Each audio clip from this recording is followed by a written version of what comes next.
প্রথমে এই ক্লিপটাকে তুলতে হবে। তুললাম, আস্তে আস্তে করে আমাদের যে প্রোফাইলার গার্ডটা রয়েছে আমরা সেটাকে খুলে নিলাম।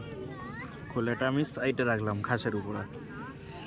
তারপরে দেখুন দেখতে এমনটা লাগছে, আমরা খুলে দিয়েছি। আর পাখাগুলো এই যে, তারপরে খুলবো আমরা ডানাগুলো।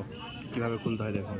প্রথমে যদি আমি এইভাবে ধরি, প্রথমে এটাকে দিব এদিকে আর এটাকে দিব এইদিকে, এবং ঠিক এই জায়গাটা ধরে এটাকে ধরে একটু উল্টে দেব, দিলাম, এবং এপারেরটাও ঠিক দিলাম। দেখুন 4টে ডানা এবং প্রোফেলার সেট।